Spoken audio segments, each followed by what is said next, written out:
किस तरह से देख रहे हैं? वज़ीर दाखिला मोहसिन नकवी भी इस वक्त एक अहम दौरा कर रहे हैं, ईरानी क़यादत से मुलाकात भी होगी। क्या लगता है मुज़ाकरात की कामयाबी के कितने इम्कानात आपको नज़र आ रहे हैं? जी, बहुत शुक्रिया इमरान साहब और ज़ैनब, आपने इनवाइट किया। देखिए, बहुत चैलेंजिंग सिचुएशन है। ज़ाहिर है आपने देखा कि अमेरिकन प्रेसिडेंट अभी दौरा करके वापस गए हैं और जो एलानिया जारी किया गया है उसके अंदर आपने देखा कि कोई क्लियर कट नहीं मेंशन किया गया, क्योंकि जॉइंट एक जो वे फॉरवर्ड था वो नज़र नहीं आ रहा। यहाँ तक तो नज़र आ रहा है कि ज़ाहिर है जंग बंद होनी चाहिए, स्टेट ऑफ हॉर्मुज़ खुलना चाहिए। तरीक़ाकार पर इख्तलाफ लगता है, क्योंकि ज़ाहिर है इस वक्त अमेरिका की इंटरेस्ट है कि उसको एक ऐसी चीज़ होनी चाहिए जो विक्ट्री की तरह नज़र आए, वो लेके जानी है। ईरान भी चाहेगा कि उसको एक न्यू फाउंड लीवरेज जो मिली है उसको कन्वर्ट करे वैल्यूज़ में। प्रेसिडेंट ट्रंप ने पूरी कोशिश की कि इसको एक एज नॉर्मल करके इसको शो किया जाए, लेकिन चाइना को भी पता था कि इस वक्त अमेरिकन स्टेक्स बहुत ज्यादा हैं स्टेट ऑफ हॉर्मुज़ पे खास तौर पर, और ईरान के साथ जो इनकी सस्टेन की है जंग। तो आई थिंक उन्होंने भी अपनी बार्गेनिंग जिसको लीवरेज है उसको इस्तेमाल किया है, और वो कहाँ इस्तेमाल किया है? वो इस्तेमाल किया होगा ताइवान के ऊपर, कि ताइवान के ऊपर वो ले ऑफ करे। अमेरिका जितना $11 बिलियन का उन्होंने मिलिट्री एड का अनाउंस किया हुआ है ताइवान के लिए, वो करे। फिर ईरान ये भी चाइना ये भी चाहता था कि उसको जो कंप्यूटर चिप्स हैं या आर्टिफिशियली जो माइक्रो चिप्स हैं, आर्टिफिशियल इंटेलिजेंस में बहुत ज़्यादा इस्तेमाल होती हैं, वो उन पर पाबंदी उठाए अमेरिका, ताकि वो अपने जो रोबोटिक्स हैं और ऑटोमेशन है उसमें एडवांस कर सके। और अमेरिका को पता है कि अगर इस तरह की चीज़ें दी गई तो चाइना बहुत आगे निकल जाएगा अमेरिका से। तो बड़ी डाइवर्जेंट किस्म के स्टेक्स थे, लेकिन प्रेसिडेंट ट्रंप ने फिर गुडविल जेस्चर भी दिया, एलॉन मस्क को लेकर गए। फिर आपने देखा कि वो जो मॉर्गन को लेके गए जो बैंकर हैं, फिर आपने सेन वॉन जो है वो नवीडिया सबसे बड़ी जो सिम्स और ये जो माइक्रोचिप्स बनाने वाली कंपनी है उसके ओनर को लेकर गए। तो उन्होंने अपनी तरफ से तो ये जेस्चर दिया था कि अगर अमेरिका को हेल्प करे चाइना, तो फिर एक विंडो ऑफ अपॉर्चुनिटी चाइना के लिए खुल सकती है। लेकिन शायद चाइना ने भी बहुत केयरफुल प्लान किया। अभी आने वाले वक्तों में पता लगेगा। हमारे जो इंटीरियर मिनिस्टर गए हैं, आई एम श्योर ये उन्होंने चाइना ने भी रिक्वेस्ट की है कि हम अर्ज किया है कि हम इसको तेजी से आगे बढ़ाएं प्रोसेस को। इस वक्त कूलिंग का टाइम है जिसके अंदर ये नेगोशिएशन आगे या किसी कंक्लूजन की तरफ चल सकती है। लेकिन बयानात जिसकी तरफ आप इशारा कर रही थी ज़ैनब, वो वाकई एक तशवीश का बायस हो सकते हैं, और किसी वक्त भी एक करप्शन हो सकती है, क्योंकि अमेरिकन प्रेसिडेंट भी चाहते हैं कि यूज ऑफ फोर्स भी किया जाए, लेकिन दूसरी तरफ एक पॉजिटिविटी भी डेवलप। तो आने वाले वक्तों में पता लगेगा कि क्या। अच्छा सर, ये फरमाइएगा कि ऐसा क्या पैगाम है जो मोहसिन नकवी साहब लेके गए हैं, क्योंकि बाज जो वाकफा निहाल है उनका ये कहना है कि खलीजी ममालिक का जो ईरान के साथ जिस मुआहदे की बात चल रही है, तो सऊदीया की ख्वाहिश ये है कि उसमें भी पाकिस्तान अपना किरदार अदा करे, और वज़ीर दाखिला के आज का जो दौरा है उसमें वो एजेंडा भी शामिल है। क्या आपके पास ऐसी कुछ इतलात हैं सर? जी इमरान साहब, स्पेकुलेशन तो है, लेकिन जाहिर है जब तक ऑफिशियल स्टैंस नहीं आता तो उस पर शायद कमेंट नहीं किया जा सकता कॉन्फिडेंस के साथ। और जाहिर है इस वक्त ये इसमें तो कोई शक नहीं है कि जो गल्फ ममालिक में जो एक एलिमेंट ऑफ अनसर्टेनिटी है, इनसिक्योरिटी है, दो वजह से। एक तो ये है कि अमेरिकन अड्डों ने उस तरह हिफाजत नहीं की उन मिडल ईस्ट के ममालिक की, जिस तरह वो इतने दहाइयों से जाहिर है एक डिफेंस के नाम पर वो आए थे, मिलिट्री हार्डवेयर खरीदा गया था, उन्हें अपने अड्डे दिए थे। एक कंसर्न तो ये है मिडल ईस्ट के ममालिक का। दूसरा ये है कि आपने देखा कि ईरान ने अपनी मर्जी से इस जंग को रीजनलाइज कर लिया और एक डेटरेंस क्रिएट कर दिया उन ममालिक के ऊपर कि मेरी रीच है आप तक। ये तो अच्छी बात हुई कि जीसीसी के ममालिक जितने भी थे या अरब ममालिक जितने हैं, उन्होंने रेसिप्रोकेट नहीं किया, रिटेलिएट नहीं किया ईरान को। ये पाकिस्तान की कोशिशों को क्रेडिट जाता है कि हमने नहीं वो एस्केलेट होने दी, क्योंकि खुदा ना खास्ता अगर एस्केलेट हो जाती तो फिर एक लेजिटिमेसी आ जाती दोनों साइड पर कि हम एक दूसरे पर हमले करेंगे, और उससे सबसे ज्यादा फायदा तो इसराइल को होना था। तो ये तो बड़ी कामयाब हमारी डिप्लोमेसी चीन के दौरे के बाद सर।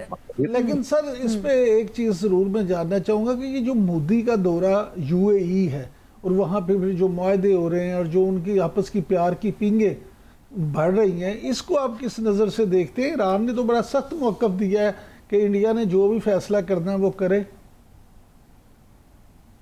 देखिए इमरान साहब, पहले तो आपने देखा ईरानियन फॉरेन मिनिस्टर ब्रिक्स के इजलास लिए इंडिया गए थे स्पेशली, और उन्होंने पूरी कोशिश की और अपने तकरीर में भी ये कहा कि ब्रिक्स जो है वो कंडेम करे इस अटैक को और साथ दे एग्रेशन के खिलाफ ईरान का। लेकिन ब्रिक्स ने कोई ऐसा एलामिया नहीं जारी किया, तो आई एम श्योर ईरान को एक एलिमेंट मायूसी का जरूर हुआ होगा। और उसके अंदर भी वही कनेक्टिविटी है जिसकी तरफ आप इशारा कर रहे हैं कि इंडिया की इस वक्त कुर्बतें यूएई से बढ़ रही हैं, यूएई के इसराइल से बढ़ी हुई हैं, और on top of that Israel ने आपने देखा कि वो बयान सरकारी ऑलमोस्ट दे दिया है कि यूएई का विजिट किया नेतन्याहू ने, जो कि जाहिर है बड़ा अनईजी था, एक और एलिमेंट ऑफ फ्रस्ट्रेशन था यूएई के लिए। और उन्होंने क्यों किया होगा, इसराइल ने डिस्क्लोज क्यों किया होगा क्योंकि देखिए यूएई अभी अभी ब्रेक अवे किया फ्रॉम जीसीसी ममालिक से ब्रेक अवे किया है, तो ये सबसे ज्यादा सूट किया है इसराइल को बात सर ये ममालिक में तफरका पड़ यूएई जाए, की जो GCC कुर्बतें इसराइल के साथ बढ़ी हैं, जो एक दूसरे के बहुत करीब आए, आप क्या समझते हैं कि ईरान वॉर ही एक वजह है जिसके बाद यूएई जो है वो इसराइल के करीब गया, या पहले से एक थोड़ी बहुत खलिश थी और तैयारियां की जा रही थी कि कोई बड़े मुआहदे भी करेंगे इसराइल के साथ और इस किस्म की करीबियां देखी गई? क्या लगता है आपको कि सिर्फ ईरान वाला इशू ही एक वाहिद वजह है इसकी? नहीं ज़ैनब, ईरान वाला सिर्फ नहीं है, ये पिछले नवंबर से तकरीबन शुरू थी और ये ज्यादा उस वक्त हाइप इसको मिली है जब आपने देखा कि सऊदी गवर्नमेंट ने बड़ी मॉडर्नाइजेशन प्लानिंग अपनी की है, यानी अपनी स्पोर्ट्स है, इंफ्रास्ट्रक्चर है, बहुत ज्यादा मीडिया है, वो जा रहे हैं दुबई मॉडल के ऊपर। वो सऊदी अरब को इस तरह जाना चाह रहे हैं कि वो मॉडर्नाइजेशन होनी चाहिए सऊदी अरब से।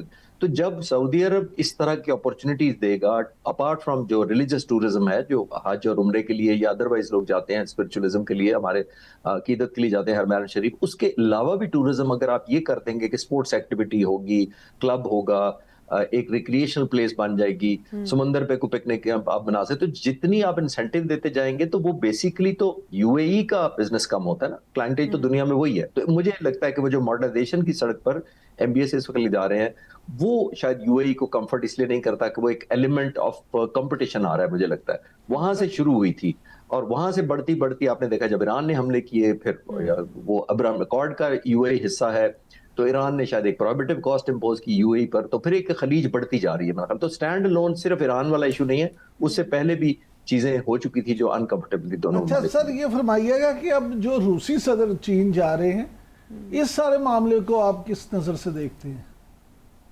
जी, एक ही देखिए, उनके अपने भी बायलैटरल भी बहुत इंटरेस्ट है, बहुत ज्यादा ट्रांसफर टेक्नोलॉजी है, वेपनाइजेशन है। अब यूरेनियम का सबसे बड़ी जो एनरिचमेंट लास्ट टाइम आपको याद होगा, मैं आपके व्यूअर्स रिफ्रेश कर देता हूं कि जो JCPOA एग्रीमेंट हुआ था 2015 में ओबामा के जमाने में, उसमें 8 ton enrich uranium different categories का ईरान ने रूस के हवाले किया था, कैस्पियन सी के रास्ते हैंड ओवर किया था।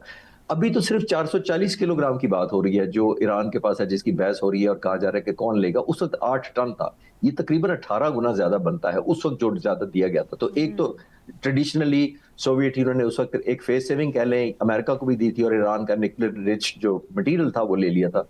अब तभी एक ईरान के फेवर में रूस ने एक दो दफा ऑफर भी किया कि वो एनरिचमेंट ले जा सकता है, लेकिन बायलैटरल भी बहुत ज्यादा है, तेल की बहुत ज्यादा डिपेंडेंसी है, बिजनेस की बहुत ज्यादा डिपेंडेंसी है, मिलिट्री हार्डवेयर टेक्नोलॉजी की बहुत ज्यादा आपस में इनकी कोलैबोरेशन है। और जाहिर है एक और एलिमेंट देखिए कि इन कंसर्न में जो आखिरी बात इस पे इंपॉर्टेंट है, वो इन कंसर्न के अंदर कि जब अमेरिकन के असला इतना डिप्लीट हुआ है, और वो तमाम असला जो डिप्लीट हुआ है, आप एग्री करेंगे कि वो एक विंडो ऑफ वल्नरेबिलिटी अमेरिका ने खुद खोल दी है। यूक्रेन के खिलाफ सब जो रूस को मदद देते थे, रूस के खिलाफ जो यूक्रेन मदद देते थे वो कॉम्प्रोमाइज हो गई, ताइवान के खिलाफ डेटरेंस अमेरिका की कम हो गई असला की वजह, इसराइल के जो तमाम मिसएडवेंचर है वहां कॉम्प्रोमाइज हो जाएगा।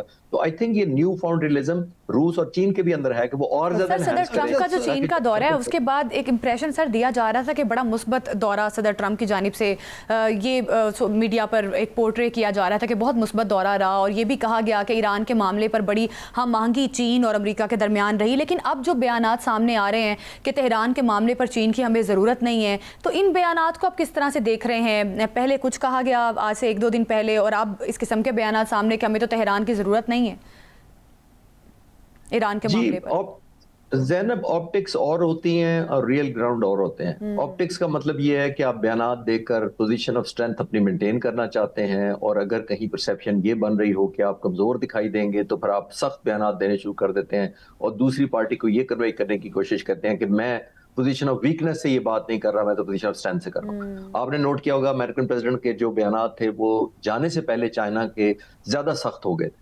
वो सख्त इसलिए हुए थे कि उनको रियलाइज हो रहा था कि शायद मैं एग्रीमेंट के लिए ज्यादा सॉफ्ट अप नजर आ रहा हूं, तो अब मैं जब चीन जाऊंगा तो चीन शायद मजबूरियां समझेगा अमेरिका की कि अमेरिका मजबूर हो गया, तो वो कमजोरी नहीं दिखाना चाहते, उन्होंने सख्त कर दिए। तो आई थिंक ये इस तरह के जो बयान होते हैं ना कि हमें जरूरत नहीं है, हम तो खुद भी खोल लेंगे, हमारे पास डिपेंडेंसी नहीं है, ये मोर ऑफ ऑप्टिक्स होता है। जो रियलिटी के अगर खिलाफ है तो वो समझे वो ऑप्टिक्स है।